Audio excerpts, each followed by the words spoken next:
Welcome to week 5, CIT 15, Fresno City College. I am glad you are here.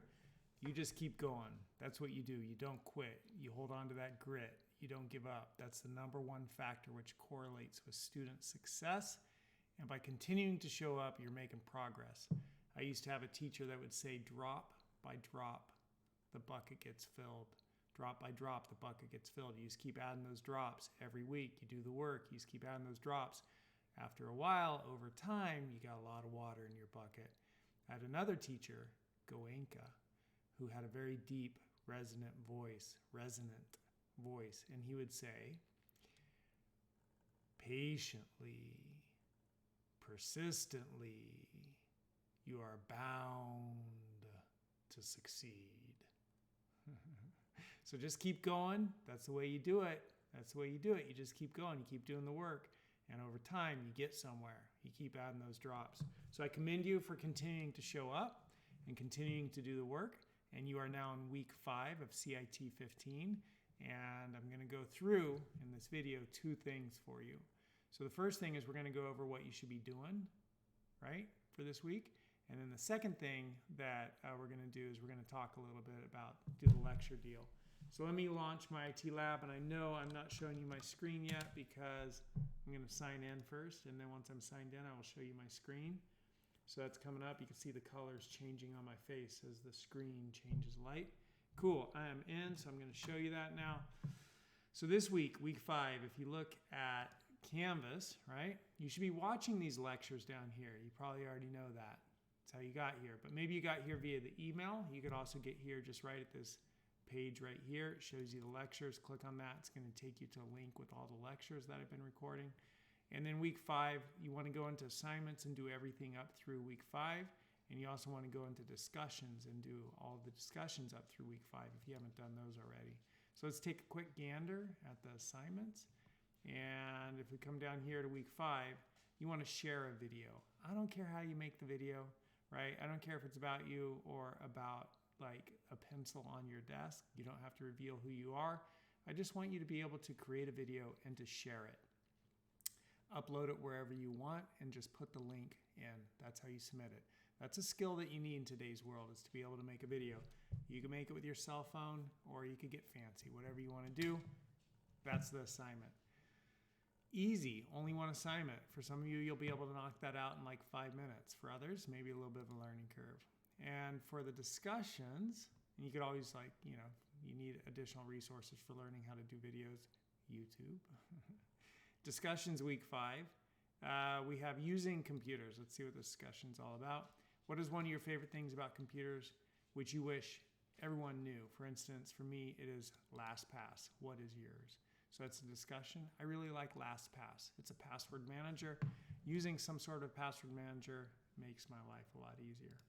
In my IT lab, what you should be doing this week is, let me go to course materials. My menu is going to look different than yours because I'm the teacher. Woo. While that's coming up because my IT lab's a little bit slow, you should be through Windows 10 exam. You should be through Word 1, 2, 3, right? And then this week you should finish Word 4. So you should knock out all of the exams here, 1, 2, 3, 4, this last one right here. You should have those done. And since we're finishing up Word this week, there's one more thing that you should do, and that's down here under exams. In addition to doing through the quizzes, right, you should do through the quizzes through chapter 5, you should also do one hands-on test. And this hands-on test is for Microsoft Word. So do this Word lab test right here. If you can't get it done, feel free to skip it. You will not receive credit for it, but everything here inside my IT lab is equally weighted. So you're going to get the same weight for this as something else. So maybe you don't have access to Word, but if you do, definitely try to do it.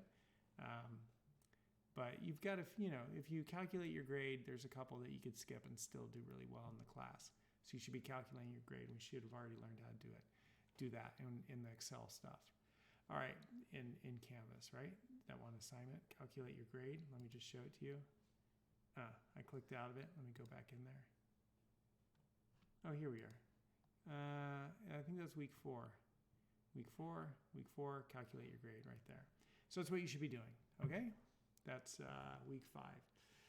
Now we're going to move on to the lecture. I'm just making sure I'm recording here. And for the lecture this week, we're going to look at system software. So software can be broken down into system and application software. And when we look at system software, it can be broken down into your operating system, your utilities, and your drivers. We'll just get rid of translators because we're not really talking about that in this class. Okay? Come on, just give me that one. I guess, does that do it? Nope, that's the whole kit and caboodle. I'll just get rid of that line. There it is. Nice.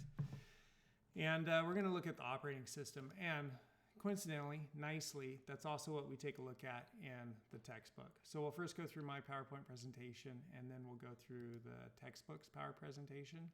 And one of the main things you want to take away from software is that layered cake model, which we looked at in the last week. So I'm just going to open up week 4 here for you.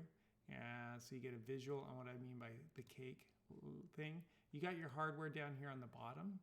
And then you have your operating system, which is built for specific hardware, right? There's different instruction sets for different CPUs. And so they have to create a piece of software to make that system operate. And they call that software the operating system. And then any application software is specifically written for that specific operating system. And so that's, how it all works. And an operating system will have something called application programming interfaces, right? So APIs. And so APIs are pieces of code that developers who want to write software for this operating system, they could go look at that API and then integrate that API into their application software. So last week we talked about printers and how the operating system needs to know how to print to every printer that's out there in the world. But then when you create application software, you could get the API from the operating system, the application programming interface. So it's, how you could create a program to interface with the application, which is the operating system. You get the API and you use that in your software so that your software knows how to print to the operating system. But this division of labor, this specialization, right, this layered, tiered cake approach, it's kind of like a cake with different layers, is really one of the main takeaways you want to get from this class when it comes to software. How there's these tiers, these layers of specialization, and each layer is responsible for different things, right? And people who work in the different layers create the software or the hardware that's responsible for those different things. So that's one of the main takeaways. So there's different types of operating systems that are out there, and we're going to see this when we go through the publisher's PowerPoint presentation. But here are the names of common operating systems. And so Mac OS and Windows, those are operating systems for desktop computers and laptops, right? Linux is an operating system that's open source.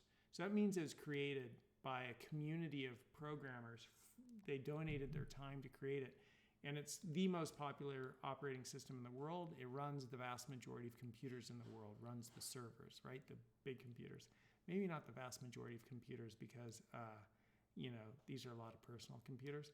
But Linux runs the vast majority of servers because it's free and it's robust and it's really good.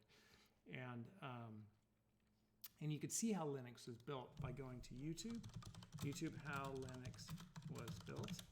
And if you look at this, right, how Linux is built on YouTube, it's a really fascinating video. I don't know, 3 minutes long, totally worth your time just to kind of learn a little bit about how open source software is created. And then Unix was the predecessor. I don't know what word I'm trying to say there. Predecessor. Wow, I don't know how to pronounce things anymore. Predecessor.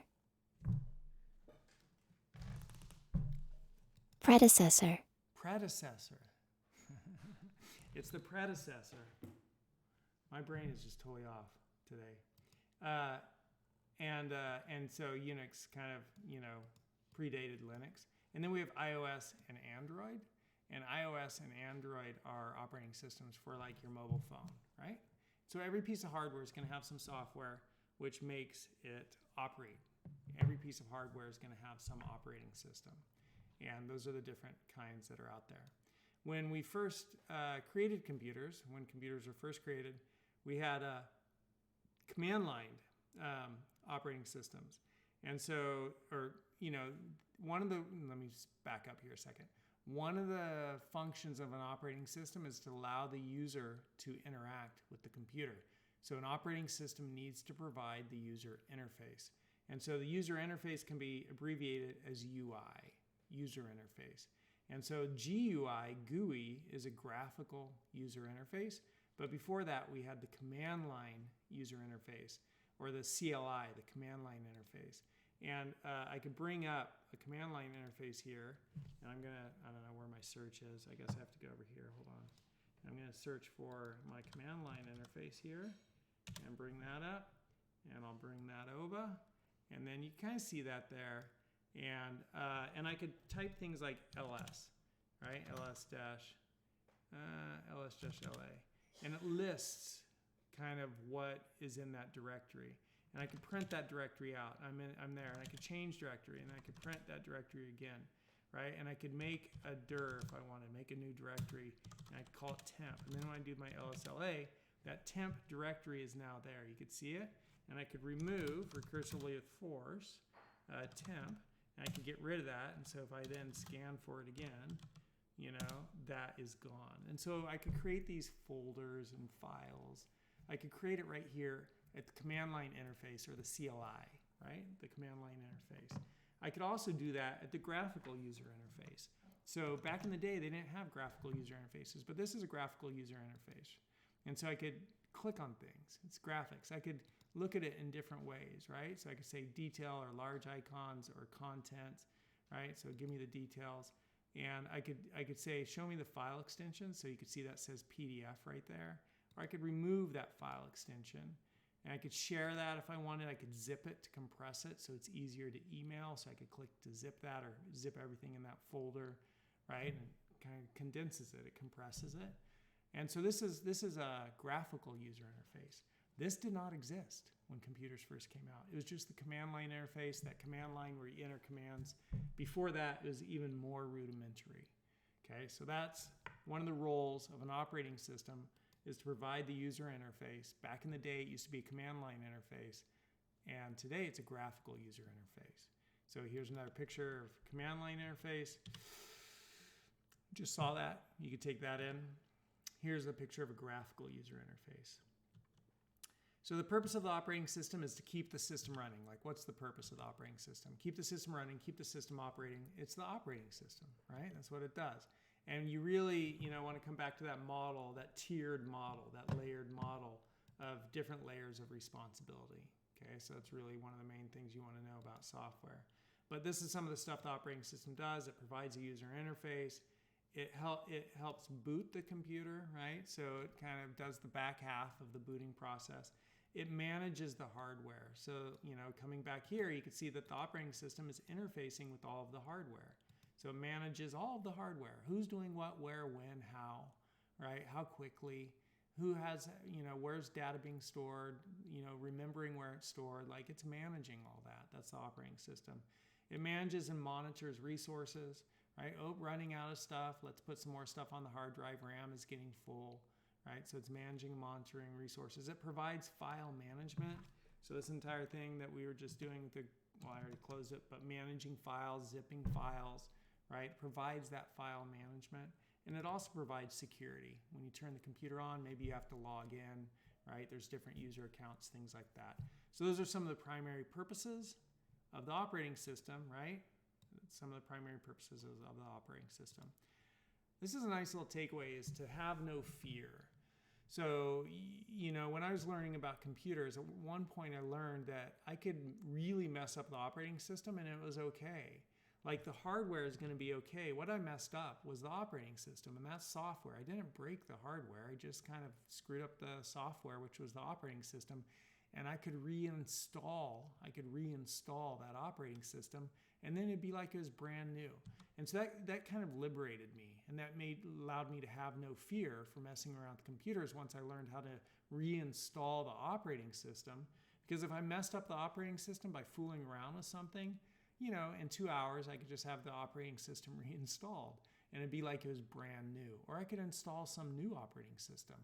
And, if I wanted to, if I had a Windows machine, I could go and I could search for Linux distributions, right? And I could look for different Linux distributions. And I could download a Linux operating system and I could install that on my hardware, because there are these different layers here, right? Different layers. And you know, I could have Windows, which operates with certain hardware, or I could get Linux, which operates with the exact same hardware, and I could reinstall that operating system. And I could play with different operating systems and see what they did and see how they were different. And if I mess one up, I could just reinstall it. And so one of the things you can do is, if you have like a Windows machine, you could say restore Dell laptop to factory settings or whatever, right? Restore Dell Latitude to factory settings. And you'll find instructions about how to reinstall your operating system like it's brand new, like it's from the factory.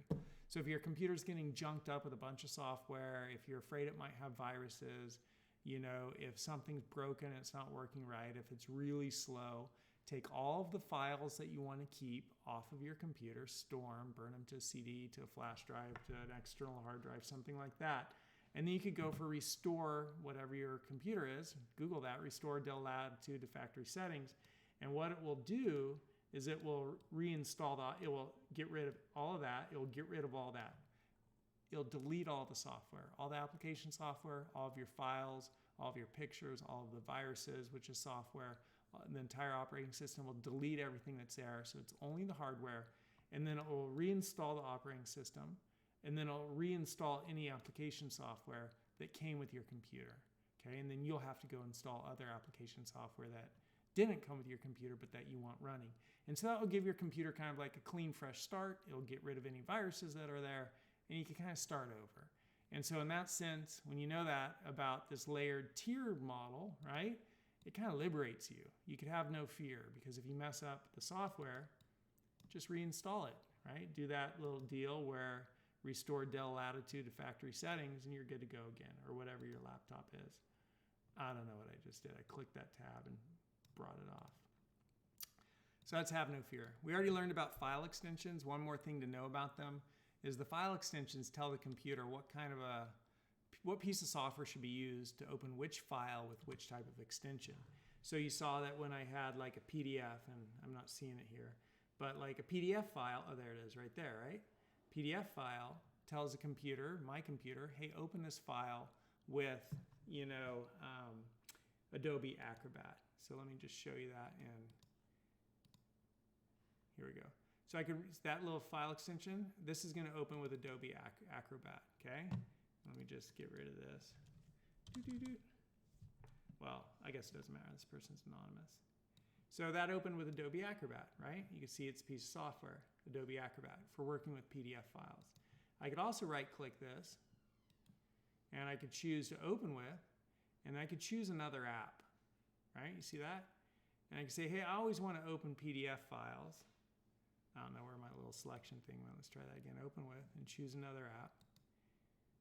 Anyhow, for whatever reason, that's not coming up. But then I could choose a different, you know, oh, there it is. I could choose like Google Chrome, and I could say always use this to open PDF files. And I click that, and now my PDF files are always going to open in Google Chrome. And so I associate a file extension.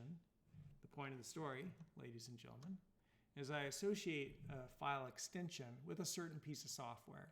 And then that software is always going to be used to open files with that file extension. And so I could reassociate it with Adobe Acrobat DC and always use that. And now it's always going to come back open in Adobe Acrobat, right? So that file extension tells the computer, I tell the computer, right? There's a default, but I could change it. I tell the computer, when you open this file, open it with this piece of software, with that open with deal. That's kind of cool to know. Practical skills, people, practical skills. So we just learned about open with. Sometimes when you purchase software, you'll see that you got to get, you know, certain minimum system requirements with your computer. So let me just bring this back up again and move this over here and go back to here and go to there and then move this over for you. All right, there we go. And what you can do is you could right-click your PC and you could choose properties. So I just right-clicked this PC here in Windows Explorer, and then I choose properties. And it shows me what kind of a computer I have. And so I could look to see what kind of requirements software requires for me to run that software. And I could see if my computer has those minimum requirements. And that will tell me whether or not I can run the software. Okay.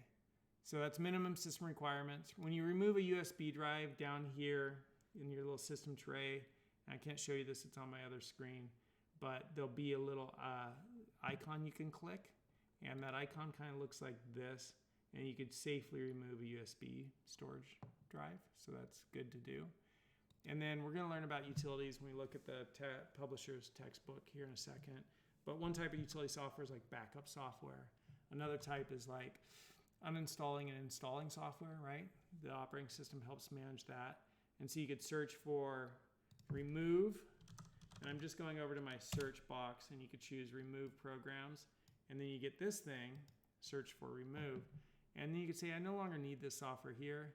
I'm going to click it, I'm going to uninstall it. So you can get rid of software you no longer need on your machine. And just looking to see what else. So Pirates of Silicon Valley, this is a good YouTube trailer. It's a movie called Pirates of Silicon Valley. Watch the trailer. And also if you're interested, watch the whole movie. It's kind of an interesting movie about the history of Microsoft and Apple. And this was the original core group of Microsoft. That's Bill Gates right there. And all these people are either, some of them are dead, but they're rich beyond belief now. Kind of cool. Anyhow, that's Microsoft. And here's the first Apple computer.